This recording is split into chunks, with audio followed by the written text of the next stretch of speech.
Hello student, स्वागत है आपका हमारे यूट्यूब चैनल मैथ इंडियंस में।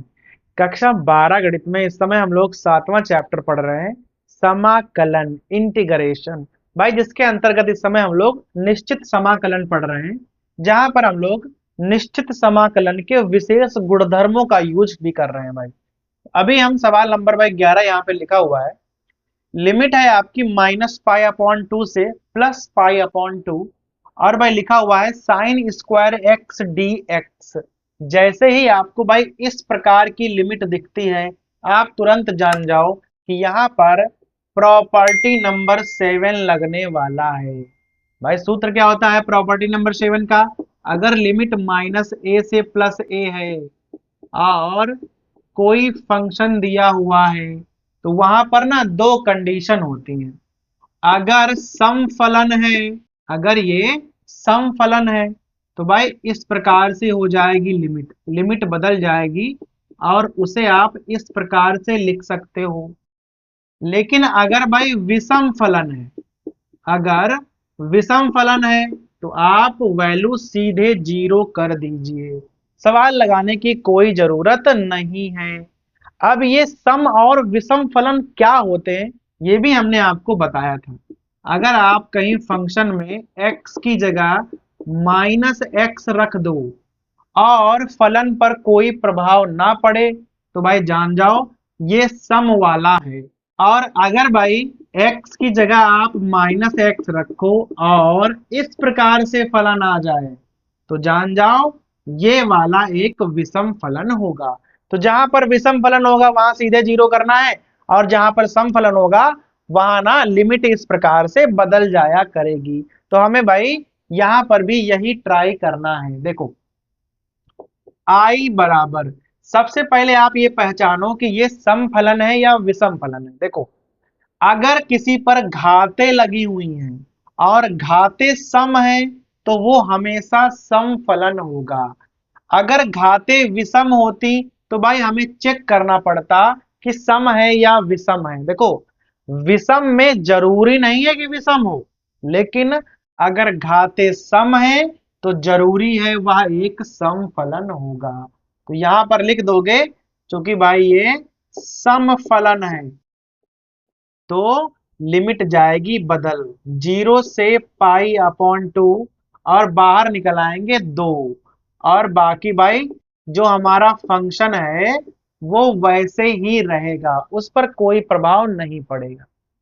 अब जैसे ही लिमिट 0 से π/2 हो जाएगी, आप यहां पर P4 का यूज कर दोगे। अब भाई सोचोगे ये P4 क्या होता है? अगर कहीं पर 0 से a लिमिट है और fx dx लिखा हुआ है, तो उसे आप इस प्रकार से लिख सकते हो, 0 से a ही रहेगा, लेकिन x की जगह a x आप लिख सकते हो। यहां पर हम उसका यूज करने वाले हैं।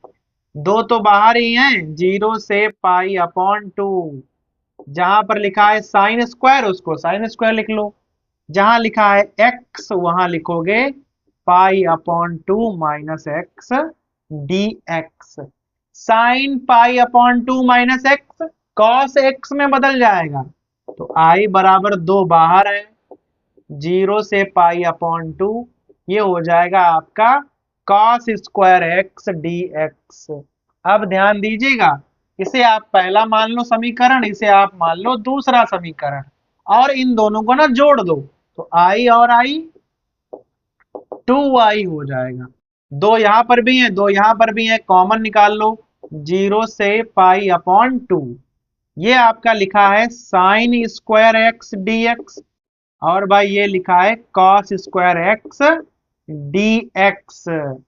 दोनों मिलाकर हो जाएगा 1।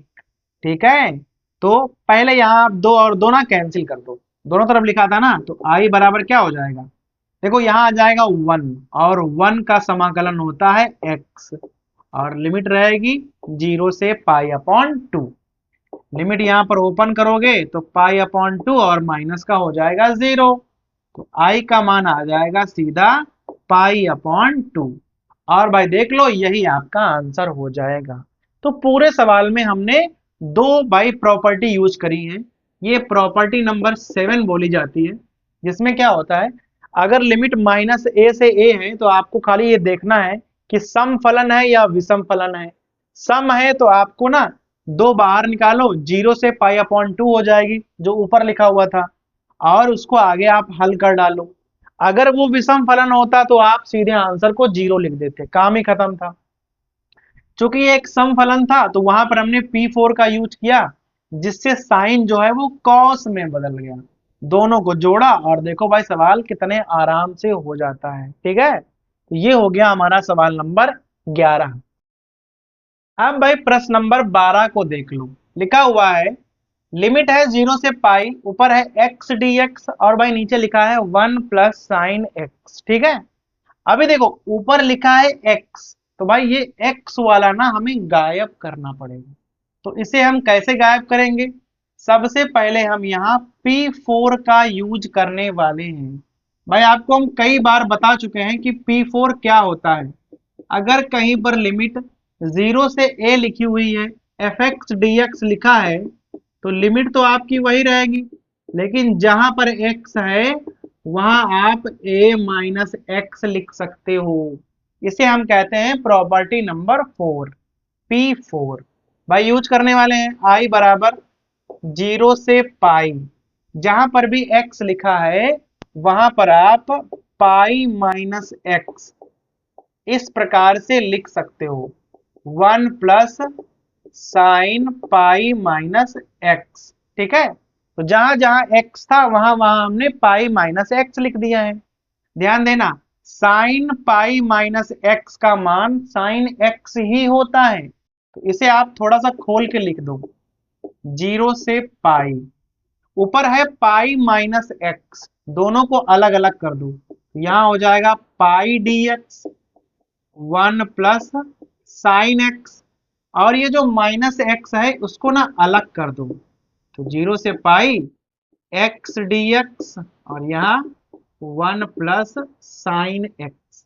आप ध्यान दीजिएगा, ये जो आपका पद बन गया ना, यही पूरा सवाल था, एकदम सवाल की तरह ही बन गया है, तो इसका मान आप आई रख सकते हो। तो यहाँ हो जाएगा माइनस का आई, जिसे आप यहां ले आओगे ना, ये बन जाएगा 2i, और केवल ये वाला पद आपके पास बचेगा। देखना, पाई बाहर निकाल लो तो केवल बचेगा dx upon 1 plus sine x. ठीक, देखो ऊपर वाला x हमने गायब कर दिया है।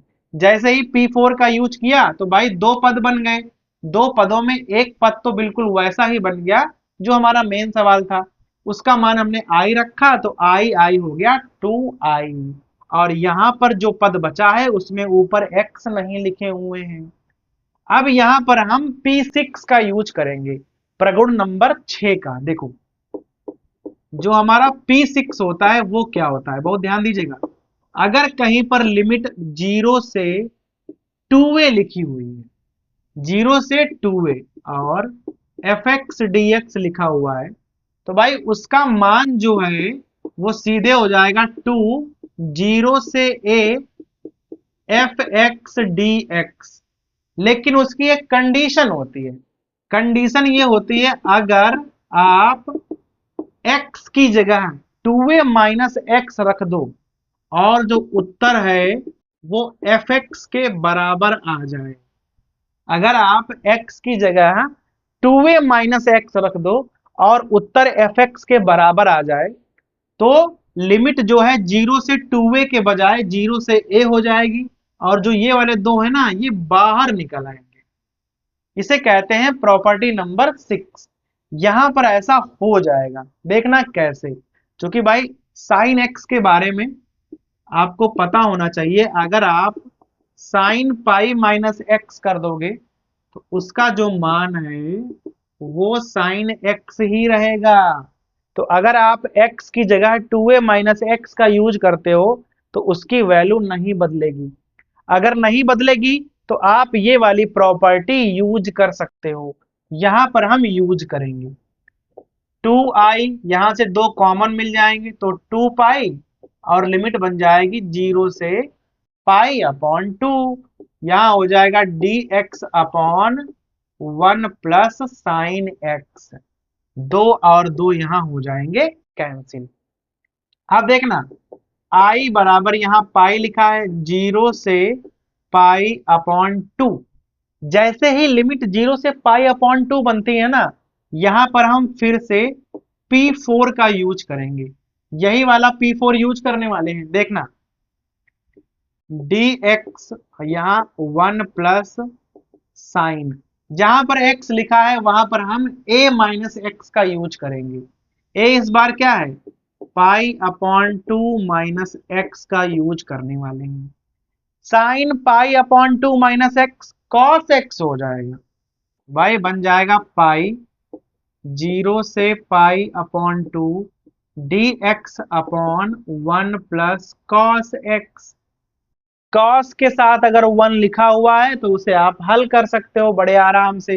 ये चीज लेकिन आप साइन के साथ नहीं कर सकते थे, इसीलिए हमने साइन को कॉस में बदल डाला है। आई बराबर 0 से pi upon 2 d x upon 1 plus cos का मान क्या रखोगे, 2 कॉस स्क्वायर एक्स अपॉन 2 और माइनस 1 हो जाएगा। माइनस माइनस ये वाला कैंसिल। जो ये दो हैं इसे आप इस प्रकार से बाहर निकाल लो, 0 से pi upon 2 d x upon में हो जाएंगे कॉस स्क्वायर एक्स। जो अपॉन में कॉस स्क्वायर एक्स हैं इन्हें आप चाहो तो ऊपर भी ला सकते हो। तो 1/2 0 से पाई अपॉन 2, तो भाई यहां बन जाएंगे sec square x upon 2 d x. Sec square का आप सीधे समाकलन कर सकते हो, तो 1/2 क्या हो जाएगा, tan एक्स अपॉन 2। लेकिन चूंकि x अपॉन 2 का दोबारा करना होगा, तो जो चीज भाग में है वो चीज गुणा में चली जाएगी, और लिमिट है 0 से पाई अपॉन 2, तो ये वाला तो भाई हो जाएगा कैंसिल। ध्यान देना x का मान रखोगे पहले पाई अपॉन 2, और यहाँ अपॉन 2 पहले से है तो हो जाएगा tan पाई अपॉन 4। 0 रखोगे तब तो भाई 0 हो जाएगा। tan पाई अपॉन 4 का मान होता है 1 और 0 का मान 0 होता है, तो भाई यहां पर कुल मिलाकर आंसर आ जाएगा हमारा 1। अब भाई चूंकि आंसर मैच नहीं हो रहा है, कारण क्या है भाई, ये वाला पाई हमने यहाँ पर लिखना भूल गए। भाई जो बाहर हमने पाई निकाला हुआ था वो हमने यहाँ तक तो लिखा है, पर यहाँ पर से हम लिखना भूल गए थे, तो ये वाला पाई भी आपको लिखना पड़ेगा। तो जगह जगह आप पाई लिख लोगे, तो यहाँ पर भी ऐसे आपको पाई लिखना है, तो भाई कुल मिलाकर आंसर आपका पाई आ जाएगा। क्योंकि भाई बाहर पाई निकाला था ये वाला, यहाँ से पाई पाई पाई, और यहाँ से हम लिखना भूल गए थे, पाई होगा यहाँ पर भी पाई आ जाएगा, तो भाई पाई तो बाहर गुणा में रहेगा ना, तो आंसर जो हमारा 1 आया था वो हो जाएगा 1 पाई, अर्थात आंसर में आ जाएगा पाई। समझ में आ गया। तो भाई सबसे पहले सवाल में हमने P4 यूज किया, ठीक है, सामने समझा भी दिया है। उसके अलावा हमने P6 का यूज किया है, और फिर से हमने P4 का यूज किया भाई, तब जाकर हम लोग यहाँ समाकलन कर पाए और आंसर आया हमारा पाई।